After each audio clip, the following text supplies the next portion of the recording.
My last marriage wasn't with a man. What? I'm divorcing a woman, Daniel. You're the first man that I've been with in 21 years. Police! Help! Police! Help! Help! Howdy, hey guys, what's Gucci, my neighbor? It's your girl Amanda. It's been a while. It's been a long time. But I'm back. No introduction, you don't need it, we don't need it. We're like old friends that, we talked all the time, we were super close. And then, life happened, we had space, and then we reconnected. And it's like, we're picking up where we left off. We're doing a 90 Day Fiancé recap. This episode, when I tell you, has been, why do I think episode? This whole season has been I'm going to say it's up there. It's one of the best seasons. So, we're starting off with Elise and Joshua. This episode, it picks up with Elise in bed and she's saying she's sick, that it could be like a sinus infection. But I'm over here like, girl, you just traveled like 14 hours on a flight halfway across the world. Not only that, but like when she landed, she went into an airport bathroom. We know how clean those are. She got changed. All the different airs hitting her body. And then she went out drinking. So it's like, girl, of course you were going to get sick. What were you thinking? I just can't believe that I'm actually getting ready in a bathroom. I'm not even wearing underwear. Oh, well. Yeah, boy. What did you expect? I'm not shocked that she's sick. Like, off the rip. Like, that makes sense. And also, not to mention, she's probably super jet lagged. Like, 14 hours is nothing to play with. That is a long time. There's a lot you could do in 14 hours, and having to be confined to a seat for 14 hours? I mean, like, you can get up and walk, but like, you're confined in a vessel for 14 hours. That's a long time. So Lisa's in bed and she's telling Joshua, yeah, I feel sick. Like, it might be a sinus infection. I was up every hour of the night. It just feels like it's like a sinus infection almost. Like, He makes her breakfast. He gets her like toast with Vegemite on it. what is this? What is this, honey? It's Vegemite. And she's like, absolutely not. She's like, I'll try it. And she tries it and she's like, No, thank you. No, thank you. No, thank you. in the next scene, we see them, they go to the beach. And, you see them going swimming in the water. It's so cute. He gives her like a little piggyback ride and they're like frolicking in the water. His name is John C.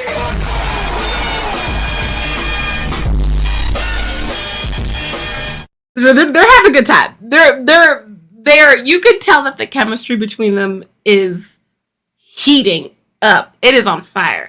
That thing is a cast iron pan. It is hot. Oh! And Elise also makes the comment too that she's like, yeah, our chemistry.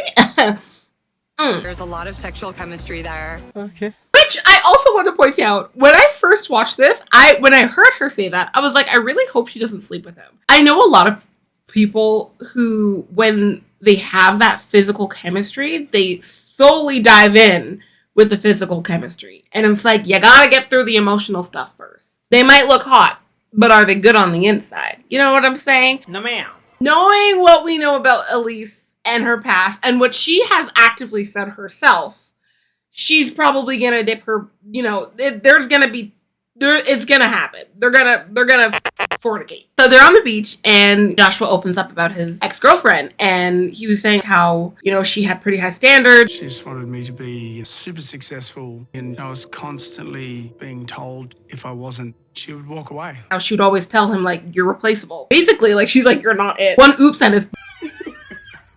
So in the next scene after they leave the beach, you see them back at the rental, wherever they are, which I'm still confused. Where are they? From what I remember, or like from my understanding, he said he was renting the place with his best friend while Elise is there. But then I'm like, so wait, so is he living there as like renting for living there? Or is he renting it as like, he's renting it for the 3 weeks that Elise is there?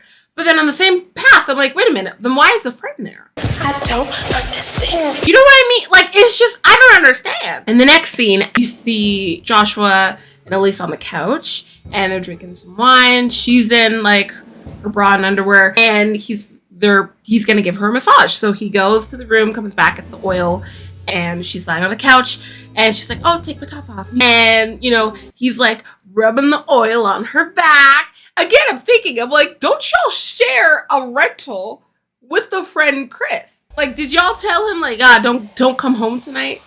Like, don't come back? Like, we try to get it. You know what I mean? But I was like, whatever, they're doing their thing. So guess who pops in through the door? Chris! I'm gonna stop on my count. I'll get another wine glass. What were y'all expecting? Y'all in a communal area. Elise was like, yeah, like, it was definitely a mood killer. It was getting heated up, and then it definitely got squashed when Chris walked in. and I was like, that's y'all's damn fault. Because you have a bedroom. You guys couldn't have done what you did in the bedroom. You couldn't have done what you were doing in the bedroom. You chose to do it in a communal area, in the living room, and then y'all want to get upset when the guy comes back in. Like, both of you were participating. You both could have said something. Somebody should have spoke up and said something like, maybe this is not even the right time. This is not the right place to be doing what we're doing. But anyways, so in the next scene, it's the next day, the next morning. And of course, exactly what we knew would happen. Elise and Joshua slept together. My disappointment is immeasurable, and my day is ruined. And I was disappointed. I was like, come on, girl, you could have waited. Just like, you just landed, and you let him land in you. Like, come on. But whatever. So we find out they clap cheeks. And also, what is up with the girls on TLC, like on 90 Day, always describing the guys' peens? Like, what's that about? Because, like, even Emma did it. And she was like, yeah, it just fits in my hand. You know, like it's, you know, it's there. You know what I mean? And I was like, you didn't need to tell us all of that. That was not needed. We didn't need to know. Nobody asked. We don't care. I don't need to know what the dill looks like. I don't need it. I didn't need the visual. I wasn't curious at all. So, of course, Elise talks about his penis, and she's like, yeah, it's not snipped. So that's a first. And I'm like, okay. Like, all right.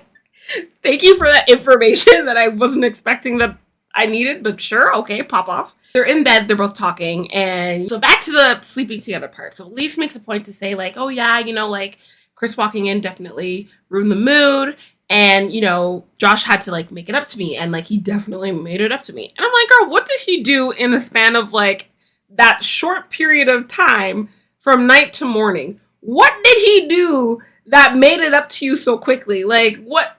The bar is in hell, okay? How low was the bar? Because there was only a certain amount of hours between the night and the morning. The sun was already down. So she makes a point to be like, yeah, he definitely made it up to me. And I'm like, girl, I bet he did. I bet. Yeah, so they're in bed talking. And so, of course, Elise is like, I want to push the boundaries. Like, I want to know more. But, like, you know, like, I don't want to over push. And Josh's response is like, oh yeah, no, don't worry, like, you can ask whatever you want, do whatever you want, say whatever you want. And she's like, I will. Do anything you want. Say anything you want. Yeah.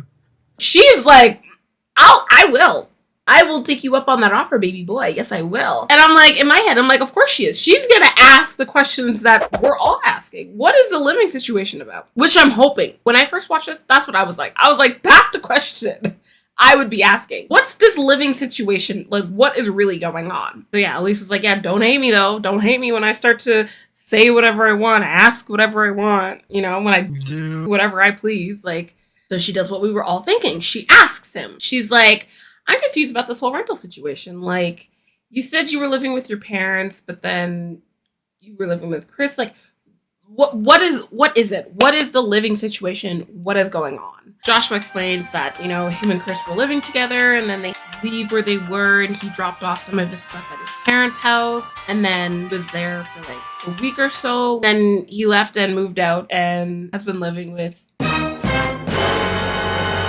Matt. Cut the cameras. Now, when he makes this revelation, you can see on Elise's face that she's like, whoa, like, what? What's that about? She's like, I've spoken to her a couple times on the phone. Yeah. She was like, yeah, never once did you ever mention that the two of you were living together. But living together? You could see, like, too, on his face that he's kind of like, he's, like, calculating what he's going to say. He's trying to be strategic. I don't like that. Just tell the truth, you know? So in the next scene, you know, Elise is all dressed up. I don't know if that's considered dressed up for her. For me, that would be like, that's dressed up. But if I had a body like that, I would dress the same way too. You would see the back of my ankles and the back of my knees all the time. In the next scene, then you see them get off the boat, whatever, and they meet his friends. Fast forward past the toast, they're talking, whatever. He's like, okay, let's go to like a bar, not a bar. He's like, let's go inside to the restaurant so we can like talk better instead of at a distance. You got Nat and Hara. So fast forward to the part where, you know, Elise asks the question we're all wanting to know. What is going on with this living situation? So of course, Nat's like, oh, you know, I was in a hard part of my life and I really just needed somebody to be there. Simply just emotional support, nothing else. And in my head, I was like, that's nothing of what Joshua said. Like, if he was like, I really needed the help and she really needed the help and it just made sense, like, that would make sense. But he omitted that whole part. Alarm bells are going off in my head. Why be dodgy about it in the first place? If you have nothing to hide, then you would have just told the truth in the beginning. I also want to point out, I don't know if anyone else caught this when they were watching it, but there was a part where he was like, yeah, like Nat, she's like one of my closest mates.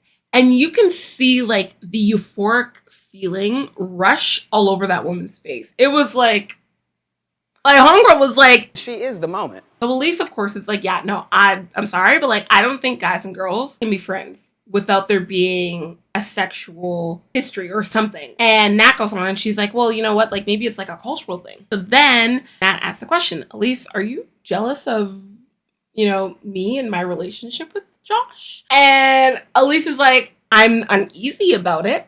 It's like Uno. Where homegirl was like +4. And Elise was like, Uno reverse. She was like, I'm not jealous of you, but the situation just doesn't vibe. It's not my tone. Elise asked, she's like, well, are you paying for like the whole thing, or is he helping you pay for the rent or the mortgage or whatever? And Nat's like, no, like I pay for the full thing. So of course Elise is like, wait a damn minute. Why? And I'm over here like, That's suspicious. first off, homeboy has a job. So if you are getting paid, hold on, wait a minute. I need to lock in. So Joshua was like, yeah, in his answer when she was like, why are you guys living together? And he was like, well, you know, it was convenient for me because it's close to work. So you have a job, you getting paid, you getting money, but you don't have but you're not paying rent. Where is your money going? What are you doing? The red flags, the bells are popping off because it's not adding up. To end the conversation, Elise is like, well, no, like I get that she's helping you financially, but I think she has a financial hold over you. And immediately Nat's like, Because you're asking for it. You're dying for it. Oh, but you want to really fight. that's the truth though. Because if one day you're like, hey man, I don't want you living with me no more. He has to move out. He has to go. What is he going to do? He's saying he has no money. What is he going to do? If you're paying for his livelihood, then yes, you have a financial hold over him. Where's the lie? So to end their segment, I know at the end of the episode, it showed that she's crying. Joshua walks out and then Elise goes after him. She's like, why would you just leave? Like, you see that I'm upset and your instinct is just to leave? Like, and he's like, well, you're upset. And she's like, exactly. And you leave? Like, what? Yeah, I'm sure the next episode's going to be pretty exciting. I'm curious to know. So we're going to find out. Next is my favorite couple. One of my favorite couples. They are up there. Lisa and Daniel. Please stop this madness. When I tell you, I cackled so hard during this episode, specifically their segment. So, of course, you know, picking up back from where we left off from the last episode, Lisa told Daniel the truth. She's like, you know that I'm still married, but I am not married to a man. I am married to a woman. Oh, my last marriage wasn't with a man. What? I'm divorcing a woman, Daniel. You're the first man that I've been with in 21 years. Police!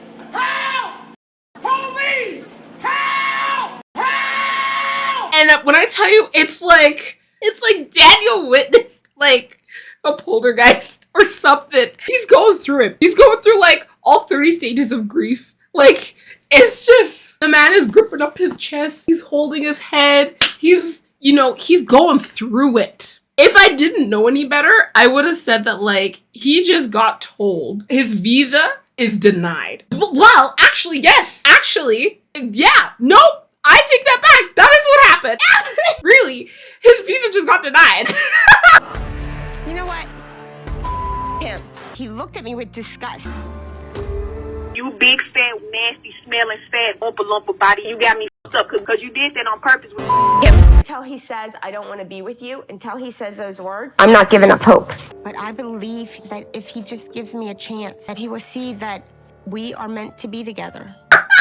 And then she was like, yeah, I was married to multiple women. Like, it's not just one, it's multiple. He's like, so you not only were married to a woman, but you're married to women? Not even women. This is so funny. It's not funny. It's so traumatic. This is probably really traumatizing for both Lisa and Daniel. And I'm over here cackling. Okay, so Lisa was like, I am in love with you, Daniel. and Daniel's like, no, don't come to me. He's going through it. Homeboy's going through it. He's getting attacked. He's battling the demons. I do want to point out, when I was doing some research, I did find out that, yeah, in his culture, it is heavily frowned upon for same-sex relationship, same-sex marriage. Like, that's a no bueno. Like, he actually could get casted out of his tribe, like his life. Like, they could actually banish him. Like, his reputation would be ruined. So his anger is 100% valid because he's now worried about his livelihood, his life. He's worried about his image, like everything about him. He is now, it's compromised. Let's not forget, this is televised. So you can't tell me that the people there are not going to watch the show and see this. Totally valid. His freak out is 100% totally understandable. During his emotional movement, he's like, you are evil. You're so damn evil. You are full of lies. One thing about Daniel is he's been hitting us with the one-liners. Because it's like every day it was something. He was expecting a new piece of information. New day, new news. Fast forward to the next day, you see Lisa, and she's like, yeah, I slept in the bed, and he slept in the couch. She's like, I just really need to know if we can still move forward together. Like, can we still be together? Now it's Daniel's confessional. He's like, I don't think her life is over because she keep on cooking new ones every day. Waking up in the morning, thinking about so many things. I just wish. She's been practicing same sex. You hate to see me doing good. he's like, I can't keep up with this. I can't do it. He's like, we have to tell my uncle. He's like, at this point, I don't know what we're gonna do. Lisa comes out, they put all the bags in the car, and then you see them drive away. At the end of the episode, we see a little snippet preview of their next scene, whatever, and it's them talking to Daniel's uncle, and he's like, yeah, no, the marriage cannot go forward. And Lisa immediately starts to hyperventilating. And I'm like, girl, it's not that deep. 7 billion people on this planet. I'm sure there's one for you. And it's not Daniel. The fact that he made her, the way he looked at her when she had her real hair out, having it breathe and stuff, the way he looked at her, he was like, don't even leave the shower. Don't leave the bathroom without putting that thing on. Daniel is not the one. He's not one for the squad. Get him out of here. So that's the end of the segment for this episode. Next is Rick. Rick sucks. From what I see, I don't know him personally, outside of the show, none of that. From what I see on the show, he sucks. I'm sure that most of all of you guys, you've already seen all the other episodes, so I don't gotta catch you up on all this stuff. You got this. You don't hear from somebody and it wasn't even that long. You don't hear from somebody for 3 days, and your instinct is to be like, she's cheating with her ex. Not even like, oh my gosh, something could have happened to her. She could be in the hospital. You know, she could have lost her phone and now she's having to find, like she had to get a new phone. She lost all her contacts. Nothing. Your mind goes straight to cheating. And your instinct, your survival instinct is to book a ticket, pack a bag, get on a plane, and fly to catch some puh. It's not clocking to me. I'm not getting it. You traveled for Vag for what? Let's also not forget, homeboy thought he was slick. He waited until after he clapped Trish's cheeks to tell her that he clapped somebody else's cheeks prior. Disgusting! He's so horny. Why is he so... He's like, what, 50, 52? Why is your drive so high?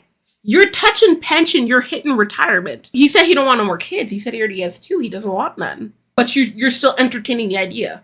So they're in the room, they're packing, and Trisha stands up for herself, and she's like, yeah, I did not appreciate the way that you talked to me. Like, you can't do that. And he's like, well, you always talk about your ex. Like, every time I'm trying to move forward, you always pull us back. Last time I checked, it was him who caused the argument. the problem got started because of him and his insecurities, not hers. How is she putting them backwards if it's him? He cheated on her. He put them backwards. At the end of their conversation, after they make up, whatever, he's like, I think we could like get a quickie in before we go. I'm thinking he purposely starts arguments so they can have makeup sex afterwards. That's my guess. Because, like, a lot of the arguments that they have they shouldn't even be an argument in the first place. It's not that deep. It's not that serious. No, ma'am. So they're going to meet her family. So they get there, and you see her dad, her sister, and her brother, and, you know, they're all excited. They're like, oh my gosh, welcome back. Like, they're so cute. They're like, we haven't seen you in a while. This is so exciting. And as they settle down and settle in and everything, Trish explains to him her parents have to accept them first before they can do anything else. Blessing is just for accepting you to go around with me. The dad starts asking questions like, what do you want to do with my daughter? Like, do you love her? Are you going to get married? Like, do you want kids? And so, of course, Rick is like, I haven't made my decision yet. And he's like, you don't know if you want kids? And he's like, I have 2 babies. Come on, man. And then I have 3 adult. okay, but like, are you gonna have kids with my daughter? And he's like, I don't know, I haven't decided yet. And he's like, well, when are you gonna decide?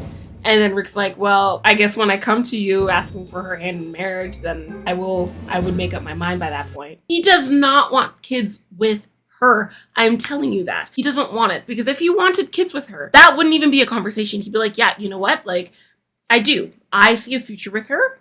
I might not want kids, but I know she wants kids, and she makes me so happy that I'm willing to have more kids just for her, just with her, right? No, homeboy is like, no, he's not entertaining the idea. He's not even entertaining it. He's just playing along until he gets what he wants. You know, you can see by the dad's reaction that like he's like, yeah, I'm not impressed. Of course, again, at the end of the episode, we see that Trisha and her dad are talking, and he's like, yeah, he doesn't want kids with you, and you know, we want you to have kids, and you want to have kids. Like, no, like he's not.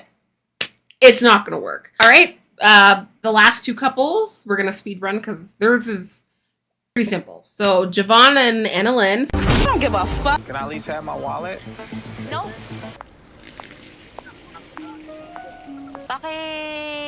Liko kasing asawa ko. Nothing new, nothing changed, same old. 3, 2, 1. Oh. Well, she tried. So Javon and Annalyn, you see them at the salon, and you know, of course, there's an argument. Annalyn gets up, she leaves. They both leave. They go back to her house. He sits on the couch, and of course, he says what he always says, like, I'm gonna give her space. Her mom is so sweet. Her mom goes and she sees Javon, and then she goes into the bedroom and sits on the bed with Annalyn, and she's like, what's wrong? Like, what's going on? And Annalyn's like, yeah, he's just being stupid. Like, he's being dumb. It's the same thing all the time. Like, whatever, I'm over it. Whatever. And the mom's like, don't cry. And then we find out, Annalyn says, like, yeah, her dad was super abusive, especially towards her mom. And she was like, yeah, no, like, I'm not, like, she's like, I don't want that. So Annalyn is like, yeah, no, I'm not going to be submissive. I'm not like that kind of girl. The next day, you see, she gets up and she's like, well, I'm going to make myself look good. When I look good, I feel good. Period. And so she has like this nice 2-piece red button upsuit going on. Girl, I see you. Bam. She gets a text message from Javon, and he's like, can we talk? Goes into the kitchen, and he's standing there, and, they talk. They talk it out, and she's like, yeah, like, I'm not that woman. I'm not going to be submissive. You're not going to catch me with that. No. They talk it out. You know what I think it is? I think it's because he sees the way that she lives. Remember, he sends her money each month. I think it was around $500. I could be wrong, but I think it was $500. He sent her $500 a month. That's a lot of money in her currency. That's a lot of money, right? American money converted to her currency, that's a lot of money. I think he was expecting her to be like living in the trenches, like broke. All right. So coming to see where she lives, he's like, she's living better than me. And I'm sending her money. I'm thinking that he's thinking in his mind that like, she has to be submissive because he's paying for her lifestyle. Like, he's like, if I'm giving you money, you better do what I say. You know what I'm saying? That's just how I took it. Whether that's true or not, I guess we'll find out. But that's what I think. So I think that's why they butt heads a lot, is because he has that mentality. Fast forward, they make up, of course. And what do? She's like, let's take this to the bedroom. And then they go to the bedroom, and of course we're guessing because they heavily hint at it that they are going to smash pumpkins, they are going to clap cheeks. That's how their segment ends. Last but not least, the final couple, Sheena and Forrest. Super quick. Again, Forrest's mom sucks. Don't like her. I'm sorry. Not a fan. No, ma'am. You are upset about the way somebody else spends their money. Not a fan. But we'll get to that in a couple of the next episodes because I'm sure she's going to make a reappearance. Forrest and Sheena, they meet a immigration lawyer and, you know, they get information about how they're going to get Sheena to the USA. And they find out that, you know, because Forrest is on disability, like, she, like, doesn't qualify. They're like, you have no income. My question is you're shocked? Why are you shocked? Sheena, if she goes to the US, she's going to have to quit her job. Forrest is on disability and he says he doesn't have a job. How is he going to take care of Sheena? Who is going to be bringing in the income? Because they can't live off his disability. He's barely getting by now. So I was shocked that they were shocked at the answer. Some change? Sure. You didn't put anything in there. Yes, I did. I put hope in there. Sheena, remember, Sheena was the one saving up the money for her own visa to get to the US. Not Forrest. He saved up nothing. Not even a nothing. That man saved up nothing and was expecting Sheena to be able to bring herself to the US. And then when the immigration lawyer was like, yeah, no, you have no income. You can't take care of her. Like, how are you gonna feed her? And he was shocked. And I'm like, how are you shocked? This is what? It made no sense. It made literally no sense to me whatsoever. I'm still not understanding how they didn't understand that. Is he getting enough money to feed the both of them? And like their utilities and like all their expenses are going to go up because you're not paying for one, you're paying for two. So, and then he was like, well, I would get a job. No, you should have got a job. Forrest is able to get a job. He can get a job. There is no limit to him. He is perfectly capable. He is smart. He is very kind-hearted. He seems like a genuine guy. He can do it. It's just he didn't want to. That's how I'm taking it. So then she was like, well, what can we do? And he's like, well, if he was to apply for the visa here, like if you wanted his visa to live here, he would be approved 100%, no problem, no questions asked. So anyways, they thank the lawyer, like, thank you so much for all this information. And then they leave and they're walking, they go to a bridge and they're talking. Sheena's like, yeah, you know, like it makes sense. Like you should live here because I have a job. Like I can support the both of us. And Forrest is like, please don't play with me right now. You can tell by his face, by his reaction. He's like, no. And I feel so bad too because it ends off with her crying. When she cried, my heart broke. Like she was sobbing. Man, don't cry, girl. Like, please. And it sucks because I'm rooting for them. Those two, they're so cute together. Of course, Forrest brings up his mom and he's like, well, I don't know what to do. I don't want to disappoint Sheena, but I also don't want to disappoint my mom. And I'm like, that's not a question. You're a grown man. But you know what? In the same breath, I totally understand because it's been him and his mom for a very long time. You know, he's very reliant on his mom, is heavily, deeply rooted with his mom. So I get that. So having to detach is a hard thing. When you're a people pleaser, when you want to try to please everybody and you don't want anybody, like you don't want everybody to be disappointed, I totally get that. So I get why he's like, yeah, no, I gotta think of my mom and I gotta think of Sheena. And I'm like, I get that. You know, it's a tough spot. But also, your mom's not being reasonable. I'm hoping that they can figure it out. I mean, like, I'm on social media. I see it all. And I mean, like, granted, I don't know if they're still together now or what's going on with them. Good for them. I don't want to know yet. Let me know until the tell all. Because you know how some of these couples are on 90 Day Fiancé. They like spoil the season before the season's even over. And I'm like, y'all just read your NDA. Like, you're not coming back. And then that's how their segment ends. So at the very, very end, you know, of course, for like a snippet of like the next episode, Emma, homegirl's like, yeah, I texted Muhammad and he agreed to meet up. And I put back on my old engagement ring. And I'm like, you did this for what? Why? Homegirl had me stuttering. First off, are we not going to clock? Why did she have the engagement ring with her on the trip to begin with? You weren't even on the trip to be with him. You were expecting to get a ring from the other guy. So why are you, I don't know. She's doing all of this for what? You want to be wifed up so badly that you're putting yourself, you are putting your image out like that. I don't know. I feel really bad for her. Yeah, that was the episode. Yeah, that's it. Yeah, I hope you guys enjoyed this recap. I'm hoping this video isn't too long, and I hope I didn't get off too many tangents. I just love to talk. So I thought, what better place to give you the tea, give you the gossip than here. But yeah, other than that, that's it. Thank you so much for watching my video. And I'm excited for the next episode, which will be in pretty quick here. So yeah, anyways, I hope you guys enjoyed my recap. It was long-winded. I talk a lot. I'm so sorry. So until next time, thank you guys so much for watching my video. I love you. And I hope to see you guys in the next one. So until next time, chop chop.